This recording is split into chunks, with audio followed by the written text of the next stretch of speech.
great academies of the rabbis were established and thousands of new laws formulated. There, those same Pharisees who killed Jesus Christ remained the undisputed rulers of Judaism. In Babylon, the Pharisees codified their oral traditions into the Babylonian Talmud, the written form of that oral tradition which Jesus so bitterly rebuked. The Talmud reveals how deep was Israel's apostasy. The Talmud also helps us understand the basis for Christ's unflattering descriptions of the Pharisees. Jesus described the Pharisees as hypocrites, children of hell, blind guides, whited sepulchres, full of dead men's bones. He even described the Pharisees as children of their father the devil, a murderer from the beginning. The Talmud confirms Christ's words. In the Talmud, in Treatise Sanhedrin, an extensive passage describes the right of the Pharisee to kill anyone, just as long as he did so indirectly. As one of dozens of examples, the Talmud tells us that if one bound his neighbor and he died of starvation, he is not liable to execution. In such an indirect manner, the Pharisees also killed Christ. Manipulating the Romans to actually wield the spear and sword, the Pharisees claimed, as their descendants do today, that since the Romans were the direct cause of the death of Christ, it is the Romans, not the Jews, who are guilty. Christ also called the Pharisees adulterers, an adulterous generation. The Talmud provides generous loopholes for adultery. It says the penalty for adultery does not include sex with a minor, the wife of a minor, or the wife of a heathen. The Talmud also encourages seduction of unwed adolescent girls called designated bondmaids. But it's important how such rapes are performed. With the designated bondmaid, one is guilty only in the case of natural connection, but not in the case of perverse connection. The Pharisees reasoned that rape in a perverted manner is outside the jurisdiction of the law. Normal rape, however, was punishable. In Babylon, sexual perversion of every kind had been a way of life for millenniums. The Pharisees were deeply influenced by such practices. In 3 of the major treatises of the Talmud are found extensive passages which give legal endorsement to seduce and marry 3-year-old baby girls. In fact, many of the greatest rabbis of the Talmud, including Simeon ben Yochai, upheld this privilege. Today in Israel, thousands of Jews go to Meron every year to venerate the memory of Simeon ben Yochai, one of the most respected rabbis in the history of Judaism. In one of dozens of endorsements of child sex, Simeon ben Yochai said, "A proselyte under the age of 3 years and a day is permitted to marry a priest." Agreeing with ben Yochai, the great Rabbah said, "When a grown-up man has intercourse with a little girl, it is nothing, for when the girl is less than this, 3 years and a day, it is as if one put the finger into the eye." The footnote to this passage says, "As tears come to the eye again and again, so does virginity come back to the little girl under 3 years." The same section confirms that sexual activity with small boys is in the same category. The intercourse of a small boy is not regarded as a sexual act. In addition to adulterers, Christ, in the story of the Good Samaritan, portrayed the Pharisees as racial bigots, too self-righteous to respond to the suffering of one who was not a Jew. It is true, because of the wickedness of the Canaanites, which included sodomy and infant sacrifice, Israel had been commanded by God to be harsh in her treatment of the inhabitants of the land.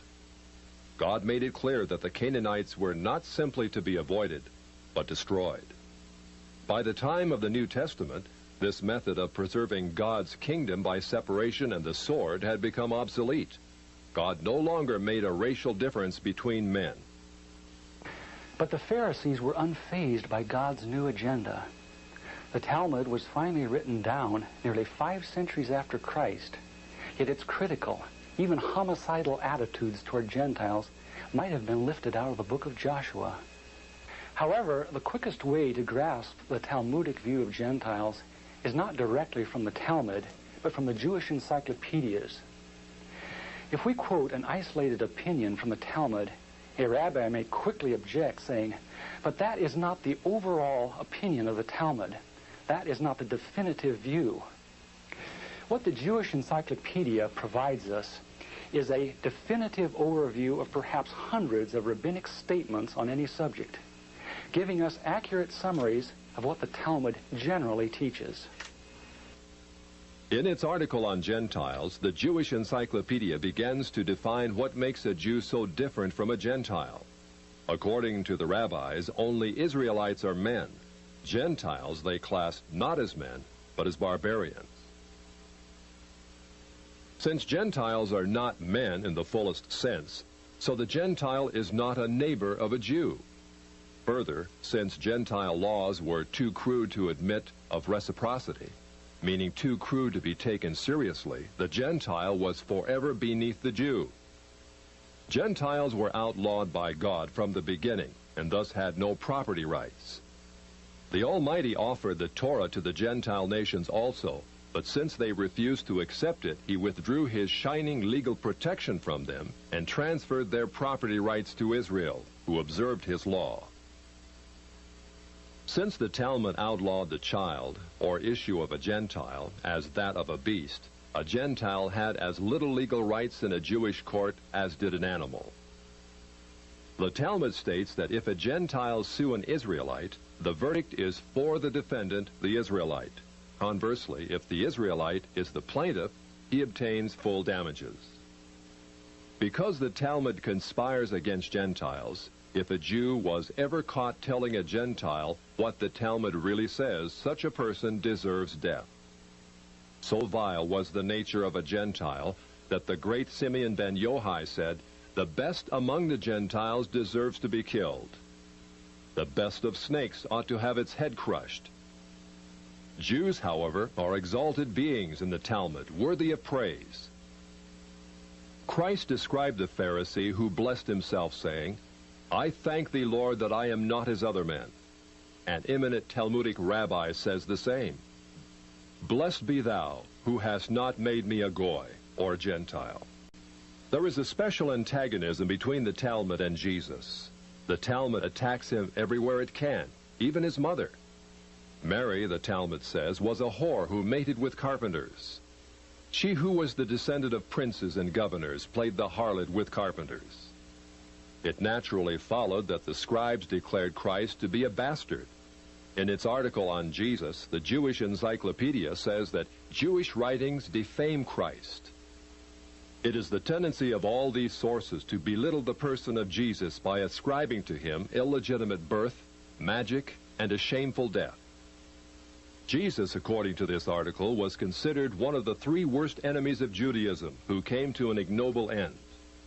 The Talmud says they subjected him to 4 deaths: stoning, burning, decapitation, and strangling. The Talmud also says he is now in hell, punished with boiling hot excrement. What is Christ's advice as he speaks to us out of hell? The Jewish Encyclopedia quotes Jesus as telling us above all to bless the Jews.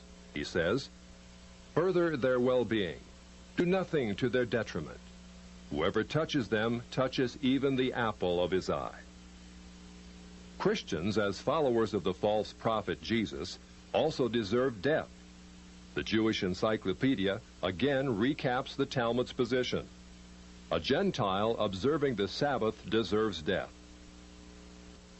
The testimony of a Christian was not admitted in evidence in Jewish courts, and an Israelite who found anything belonging to one who was a Christian was forbidden to return it to him. The Pharisees, through their Talmud, thus gave the Jews an ethic which encouraged bigotry and isolation. But it did worse than that. It invited persecution. By the 11th century, the inhabitants of Babylon, growing weary of the self-righteousness and dishonesty of the Jews, expelled them to the west. That's part of our faith. They had to read the Bible, the Torah. And that carried the Jewish people as a unique people of the book, as we called it. The people of the book not only knew the book, they could read the book. The capacity to ask questions, which is what the Talmudic tradition did across Jewish communities. It never defined the end of knowledge. It never put an exclamation mark on truth. It was constantly questioning, expanding, growing, exchanging between communities, between great scholars and their students. It never ended. It was always iterative. This culture exploded when the walls of the ghetto went down. This same tradition, this same culture is part of us. It's deeply ingrained in our culture, in our thinking, in our traditions. Israel's fight is our fight. We are one. We are united. We will not be discouraged. We will not be defeated. We will not be intimidated. We will not sit down. We will not be silent. We are the worst nightmare of the anti-Semites of the world. The victory is going to be ours.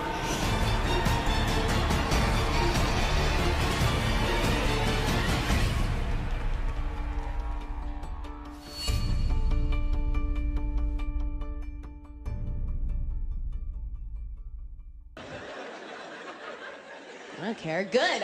I hope the Jews did kill Christ. I'd do it again. I'd fucking do it again in a second. Please. You need to. You can't come in here. This is not your house. This is not your house. We killed Jesus. We're proud of it.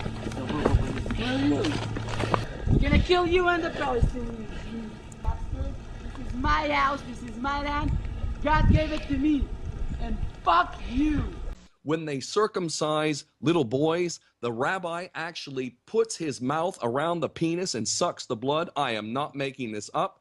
This is Talmudic Judaism, and this is what is being carried out in Israel. So for those who want to support Israel, especially the idiot Christian Zionists, my God, how stupid are you? These people hate Jesus Christ, and they definitely are using you like a bunch of idiot pawns for their own sick and twisted game. That is the reality. Absolutely.